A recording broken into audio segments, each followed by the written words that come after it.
नमस्कार साथियों, मैं आपका दोस्त विष्णु कुमार आप सभी दोस्तों का हार्दिक स्वागत करता हूं, अभिनंदन करता हूं भारत के सबसे बड़े ऑनलाइन एजुकेशन प्लेटफॉर्म अनअकैडमी पर।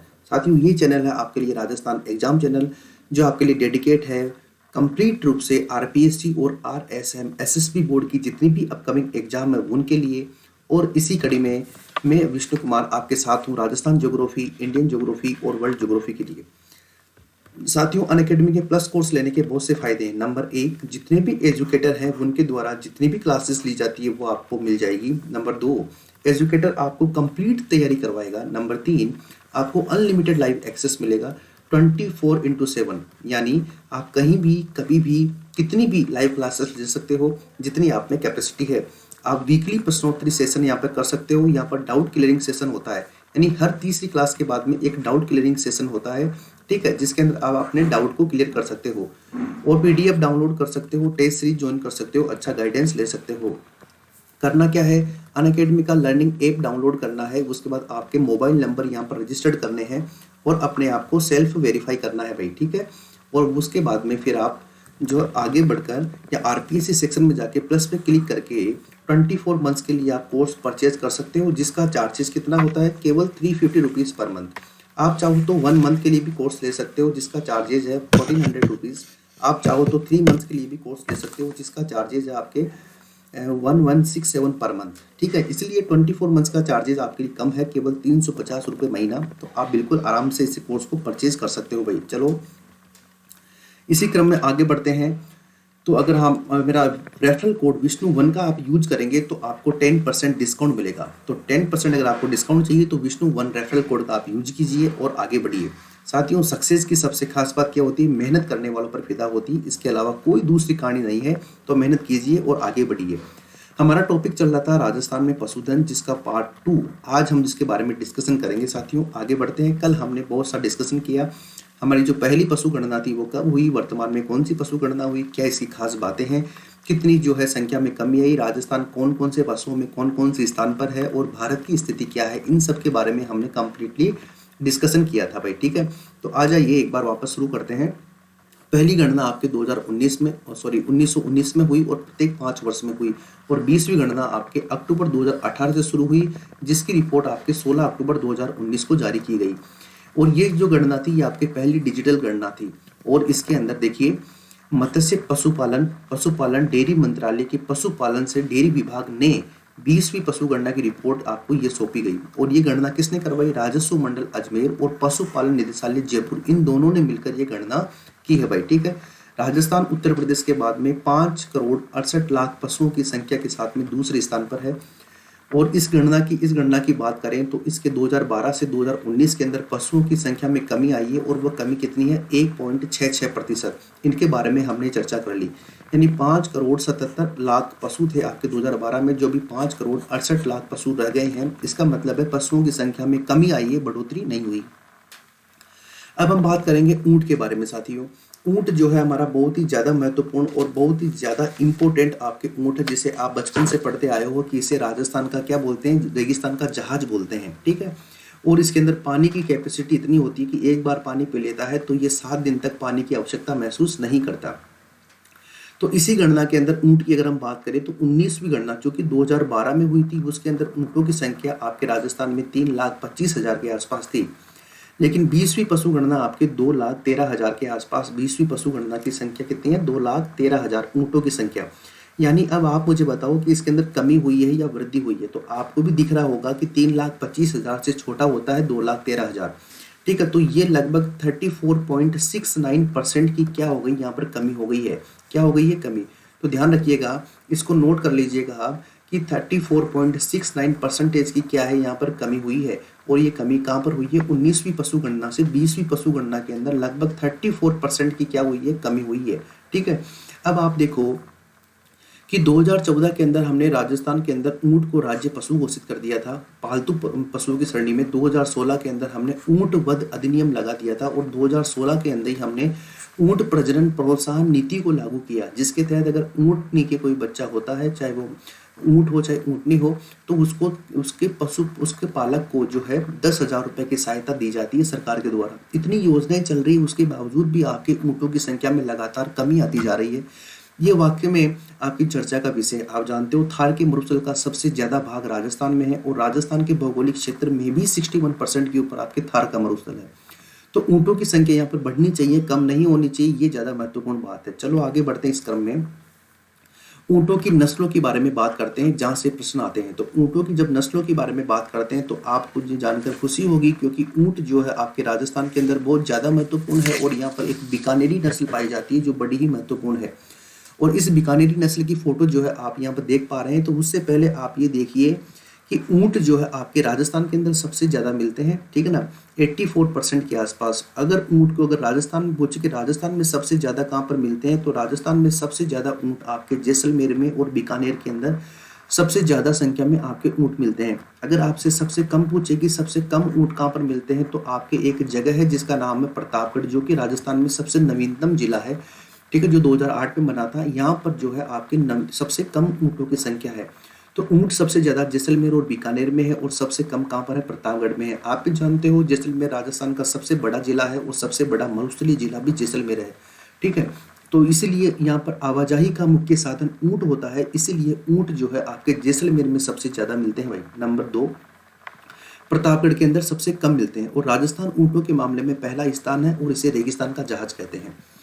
हम बात करते हैं बीकानेरी ऊंट के बारे में। तो देखिए बीकानेरी ऊंट, देखो आप फोटो यहाँ पर देख सकते हो, ये लगभग मुझे लग रहा है, देखो बबूल के और विलायती बबूल के वृक्ष और यहाँ पर उगे हुए हैं। तो ये पश्चिमी राजस्थान ही हो सकता है संभवतः। ये फोटो मैंने आपको दिखाने के लिए पेस्ट की है कि आप अगर इसे देख पाओगे तो आप आसानी से इसको क्या है, बढ़िया तरीके से इसे सोल्व कर पाओगे। तो ये बीकानेरी ऊंट है जो भार के लिए बहुत ज्यादा फेमस है। इस नस्ल के ऊंट सर्वाधिक संख्या में पाए जाते हैं। राजस्थान के अंदर सबसे ज्यादा जो संख्या में कौन से ऊंट मिलते हैं, ये आपके बीकानेरी ऊंट मिलते हैं, जो कि आपके बीकानेर और जैसलमेर वाले क्षेत्र में मुख्य रूप से मिलते हैं। आगे बढ़ते हैं। दूसरा ऊंट है गोमट का ऊंट। आप देख पा रहे हैं गोमट के ऊंट को, बहुत ही थोड़ा सुंदर सा दिखाई दे रहा है और बिल्कुल रेगिस्तानी ही, देखो पीछे रेगिस्तान, ये कोई पेड़ भी नहीं है, बेचारा धूप के अंदर ही खड़ा है। ये फलोदी के अंदर सर्वाधिक संख्या में मिलते हैं। जो गोमट का ऊंट होता है वो किसके लिए प्रसिद्ध है, वो आपके सवारी के लिए प्रसिद्ध है भाई। किसके लिए प्रसिद्ध है गोमट का ऊंट, आपके सवारी के लिए प्रसिद्ध है। जो पीएसएफ है वो इसको भी यूज करती है, आगे एक ऊंट और आएगा उसको भी यूज करती है। तो गोमट का ऊंट जो है आपके फलोदी, फलोदी का मतलब क्या है, आपके कौन सा जिला हो गया, ये आपके जोधपुर जिला हो गया। कौन सा जिला हो गया, जोधपुर। यानी फलोदी में जो ये ऊंट मिलता है, फलोदी में ये जोधपुर के अंदर सबसे ज्यादा मिलता है और इसे गोमट का ऊंट बोलते हैं। और ये गोमट का ऊंट आपके सवारी के लिए प्रसिद्ध होता है। आगे बढ़ते हैं। तीसरा प्रकार का आप ऊंट देख पा रहे हैं जिसे आप बोलते हैं नाचना का ऊंट। क्या बोलते हैं, नाचना। देखो डांस भी कर रहा है इस फोटो के अंदर। आप can see here in this picture कि ये जो आपके ऊंट है ये बिल्कुल डांस कर रहा है और ये हिंदुस्तान यशस्वी भारत का यशस्वी तिरंगा जो है इसको देखकर मुस्कुरा रहा है कि मेरे देश के अंदर न केवल नर नारी बल्कि पशु भी डांस करते हैं। कितनी सौभाग्यशाली हूं मैं जो इस भारत का ध्वज हूँ। तो ये नाचना का ऊंट यहाँ का फेमस है और इस ऊंट की सर्वाधिक संख्या जैसलमेर के अंदर मिलती है। बात समझ गए, इस ऊंट की सर्वाधिक संख्या जैसलमेर के अंदर मिलती है। और बीएसएफ के जवान यानी बॉर्डर सिक्योरिटी फोर्स के जो आपके आर्मी है, वो जो ये बॉर्डर सिक्योरिटी फोर्स के जवान हैं, वो आपके जो है हिंदुस्तान सीमा के प्रहरी, जिनको नमन है, एक बार जय हिंद बोलो सब उनके लिए, ठीक है। तो वो जो बीएसएफ के जवान है वो इसी ऊंट का सबसे ज्यादा उपयोग करते हैं। ये जो है नाचना का ऊंट होता है, यानी ये एक्टिव थोड़ा ज्यादा होता है, डांस करते हुए आप इसको देख ही पा रहे हो, ठीक है। तो ये जो है आपके ऊंट है, ये थोड़ा इंपॉर्टेंट ज्यादा रोल प्ले करता है, इसलिए बीएसएफ के लोग जो है इसी को काम में लेते हैं। इसके अलावा अगर हम देखें तो एक आपकी नस्ल है जिसका नाम है सिंधी, एक नस्ल आपकी कच्छी, एक का नाम है आपकी अलवरी और एक जो नस्ल है जिसका नाम है गुरहा नस्ल और एक नस्ल आजकल नई नस्ल है जिसका नाम है जालोरी और एक नस्ल है पश्चिमी राजस्थान के अंदर मारवाड़ी। इन नस्लों के आपके जो है ऊंट भी आपको दिखाई दे सकते हैं मुख्य रूप से। तो देखो मुख्य रूप से आपके 3 प्रकार के ऊंट हुए, एक तो आपके बीकानेरी ऊंट हुआ, एक आपके गोमट का जो है ऊंट हुआ और एक आपके नाचना का ऊंट हुआ। ये मुख्य रूप से मिलते हैं।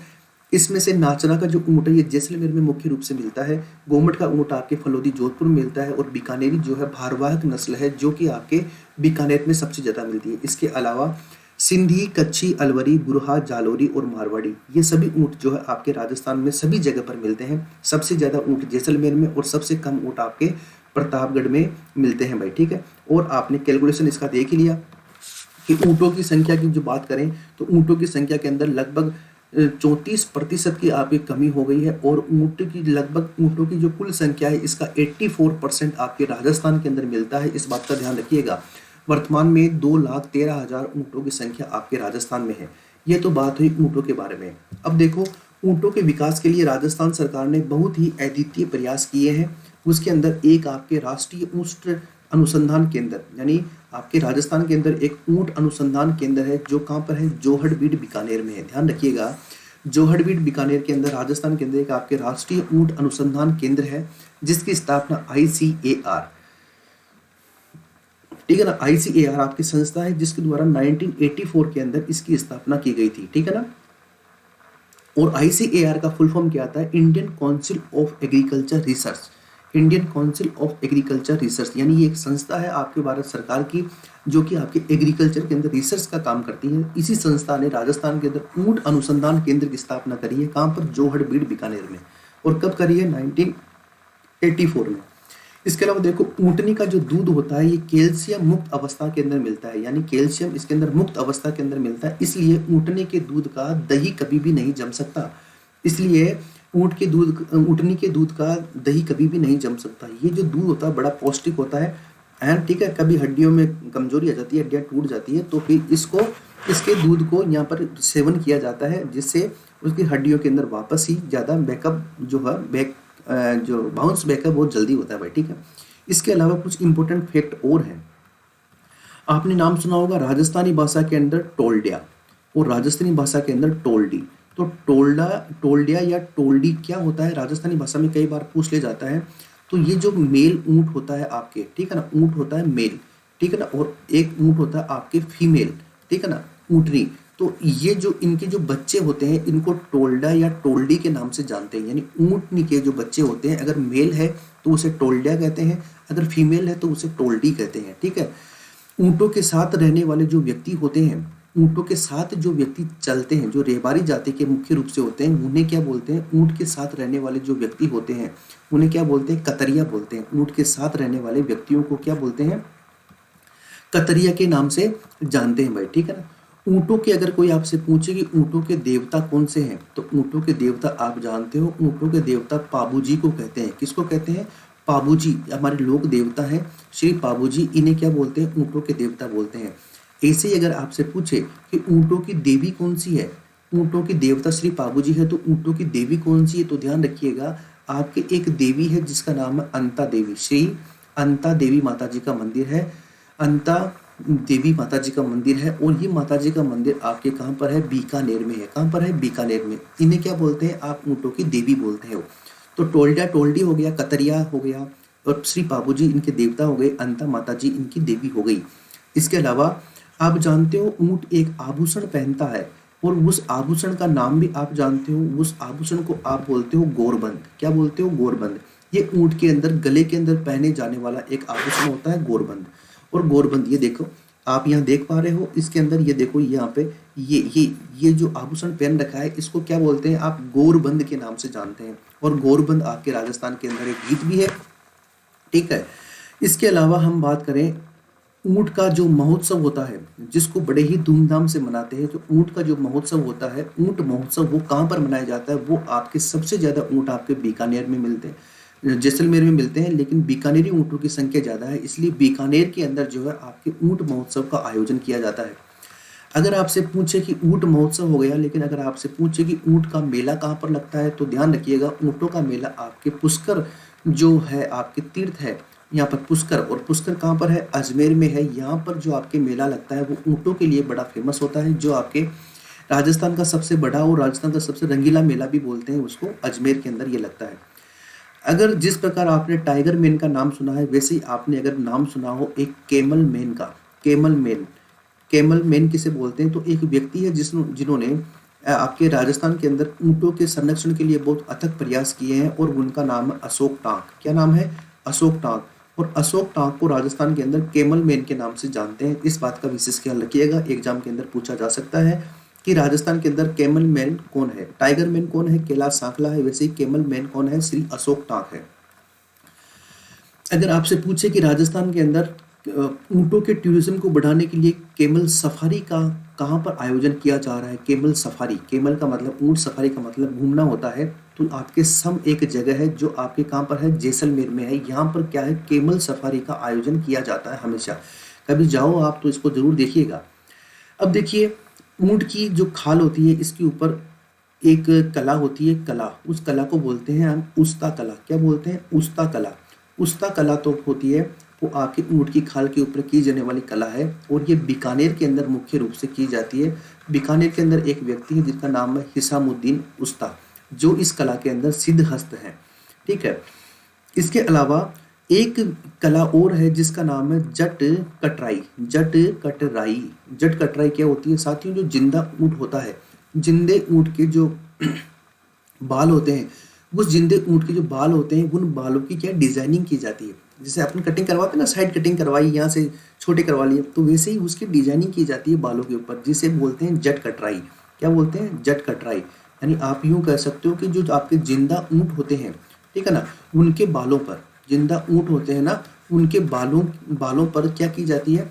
चित्रकारी की जाती है। उनके बालों पर क्या की जाती है? चित्रकारी की जाती है। ठीक है। और उसे ही क्या बोलते हैं आप? जट कटराई बोलते हो। तो उसका कला और जट कटराई, इन दोनों का संबंध किससे है? आपके ऊँटों से होता है। ठीक है, बात समझ में आ रही है? आगे हम बात करें तो आपको पता है टोंक, जिसे आप नवाबों की नगरी बोलते हो, ठीक है ना, जो अमीर पिंडारी का संबंध भी नोक टोंक से रहा है। यहाँ पर क्या आपके ऊँट की कुर्बानी दी जाती थी। पहले ऊँट की क्या दी जाती थी? कुर्बानी दी जाती थी। लेकिन 2014 के अंदर जब आपको राजस्थान के अंदर पालतू पशुओं की श्रेणी में ऊँट को पशु बनाया गया, राजस्थान का पशु बनाया गया, और 2016 के अंदर जो है वध रोक नियम लागू किया गया 2014-16 में, तब से इस ऊँट की कुर्बानी को बंद कर दिया गया। पहले ऊँट की कुर्बानी लगती थी, लेकिन वर्तमान में ऊँट की कुर्बानी की स्थिति क्या है? ये वर्तमान में बंद है। अगर आप करते हो तो फिर आप सीधे जेल जाओगे, आपको कोई रोक नहीं सकता। ठीक है। अगर ऊँट का आपसे पूछे कि ऊँट का साइंटिफिक नेम क्या है, यानी ऊँट का वैज्ञानिक नाम क्या है, तो ऊँट का वैज्ञानिक नाम आप जानते हो, कैमलस है। क्या है? CAMALUS, Camelus. ऊँट का वैज्ञानिक नाम क्या है? कैमलस है। इसे कैमलस के नाम से जाना जाता है। एक तारीख है जिसका नाम है 30 जून 2014। 30 जून 2014 के अंदर एक अधिनियम पारित किया गया और इसे ऊँट को आपके राज्य पशु का दर्जा दे दिया गया। अब आप बोलोगे साहब राज्य पशु तो पहले ही था, वो जंगली जीवों की श्रेणी में था, और ये राज्य पशु आपके डोमेस्टिक एनिमल में, यानी पालतू पशुओं की श्रेणी के अंदर जो है इसको क्या कर दिया? आपके राजस्थान का राज्य पशु का दर्जा दे दिया। और 2014 में ही एक अधिनियम बनाकर आपके ऊँट वध को रोक दिया, और उस अधिनियम का नाम था आपके ऊँट वध रोक अधिनियम 2014। ऊँट वध रोक अधिनियम 2014। इस दिन जो है आपके ऊँटों के वध को रोक दिया गया था 2014 में, और एक अधिनियम बना दिया गया था। उसके बाद में ही ये जो आपके जो टोंक के अंदर ऊँट की कुर्बानी दी जाती थी, इसको क्या कर दिया? इसको बंद कर दिया भाई। ठीक है, बात समझ में आ रही है क्या?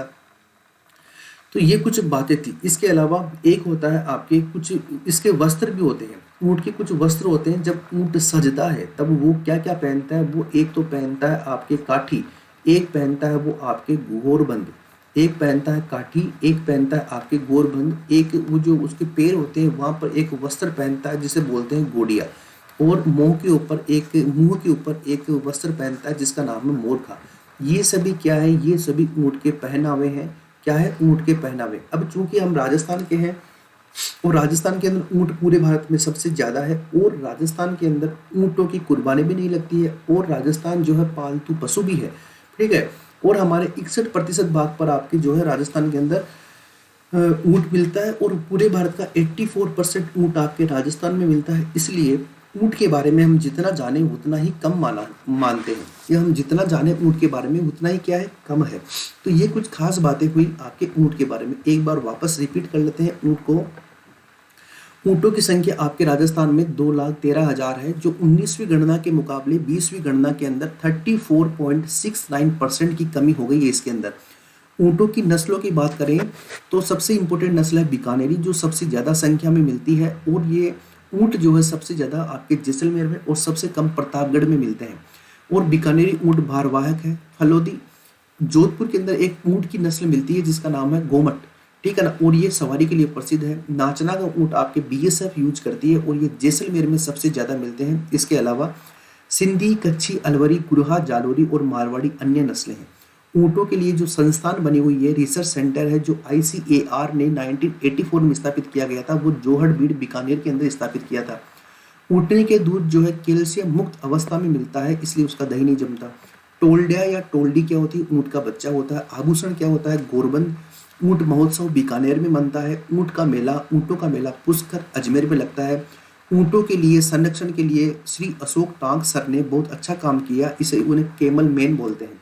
ऊँटों के साथ रहने वाले व्यक्ति कतरिया कहलाते हैं। ऊँटों के देवता श्री पाबूजी हैं। देवी श्री अंताजी बीकानेर है। केमल सफारी आपके सम क्षेत्र जो कि जैसलमेर में है, जहाँ सबसे कम वर्षा होती है, वहाँ पर यह आपके केमल सफारी है। इसके ऊपर दो तरह की कला होती है, एक तो उस्ता कला होती है और एक जट कटराई होती है। जट कटराई क्या होती है? जो इसके बालों की डिजाइनिंग काटी जाती है ऊँट के बालों की, उसे आप जट कटराई बोलते हो। ठीक है, इसका वैज्ञानिक नाम कैमलस है। 2030 जून 2014 को राजस्थान में इसे राज्य पशु का दर्जा दे दिया पालतू पशुओं की श्रेणी में, और 2014 में ऊँट बत रोग अधिनियम के माध्यम से टोंक में लगने वाले ऊँटों की कुर्बानी को बंद कर दिया। काठी, गोरबंद, गोडिया, मोरखा इसके पहनावे हैं। तो साथियों, ये आपके पहला टॉपिक या पहला जो है आपके ये जो पशु है वो कंप्लीट हुआ, जिसका नाम क्या है? ऊँट है। ठीक है साथियों, तो इसका अच्छे से नोट्स बनाइए और आपकी कॉपी के अंदर अच्छे से नोट कीजिए भाई। अब जो दूसरा हम पढ़ेंगे वो हम पढ़ेंगे गायों के बारे में। ठीक है ना, तो गायों के बारे में चर्चा जो है कल करेंगे। सबसे ज़्यादा गायें कहाँ मिलती है? उदयपुर, धौलपुर। अभी तो चेंज हो गया है, ये थोड़ा पुराना आंकड़ा है।